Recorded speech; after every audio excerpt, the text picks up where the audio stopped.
Constantine, vous me diriez sûrement la ville des ponts suspendus. Et ce n'est pas faux. Mais si les 8 ponts ont fait la réputation de la ville, il faut savoir que Constantine regorge de sites singuliers qu'il faut impérativement connaître et visiter. Alors moi, Rassim Zerata, du haut de mes 12 ans, je me porte volontaire pour vous faire visiter un des sites historiques que j'aime particulièrement. Après vous, mesdames et messieurs. Nous allons emprunter la route de la Corniche. Ce chemin sinueux qui traverse la Roche s'étend sur 3 km. Nous allons faire une petite halte à l'embouchure de la Corniche pour avoir un avant-goût de notre aventure. Vous voyez cet édifice tout en haut de la falaise qui borde la rive droite du Rumel. Eh bien, c'est notre destination. Il faudra beaucoup de souffle pour grimper ces 695 mètres d'altitude. Allez, courage, on continue. J'espère que vous n'avez pas peur du vide, car nous allons traverser le pont Sitimsil. Pour rappel, ce pont suspendu dans les airs, construit en 1908, traverse les gorges du Rumel et relie la Médina de Constantine au centre hospitalo-universitaire. Quel beau spectacle! Une nuée d'hirondelles qui survole au-dessus des gorges du Rumel. Voilà le centre hospitalo-universitaire dont je vous ai parlé tout à l'heure, construit au début de la colonisation française et qui était en ces temps-là un couvent.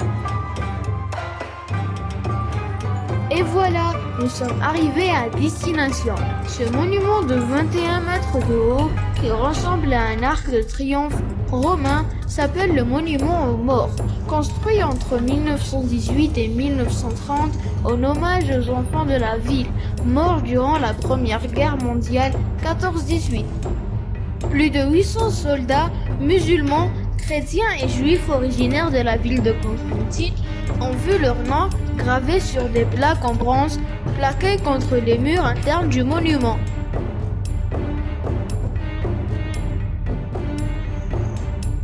Au sommet de l'arc, la statue de la Victoire, réalisée par le sculpteur Epstein, qui est une reproduction de la statue romaine, nommée la Victoire de Constantine, découverte lors des fouilles effectuées dans la Casbah de la ville et conservée au musée Cirta. À vol d'oiseau, un autre monument semble tenir compagnie à la statue de la Victoire. C'est la statue de la Paix, un site qui n'est pas accessible, puisqu'aujourd'hui il se retrouve dans une zone militaire.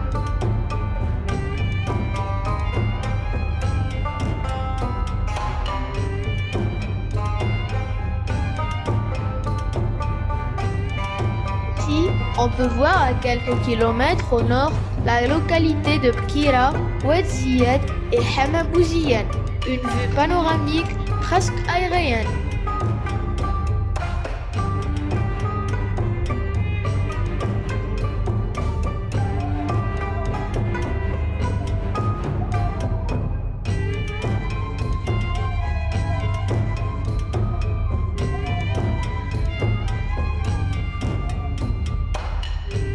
Devant le monument, au bord de la falaise, au milieu d'une terrasse semi-circulaire, on retrouve une table d'orientation réalisée en 1936 par le Touring Club de France. Cette dernière nous instruit sur les différentes directions à prendre pour les villes environnantes comme Annaba et Skikda. Et ben voilà, toutes les bonnes choses ont une fin. On se retrouvera très prochainement pour un voyage dans le passé. Prenez soin de vous et à bientôt!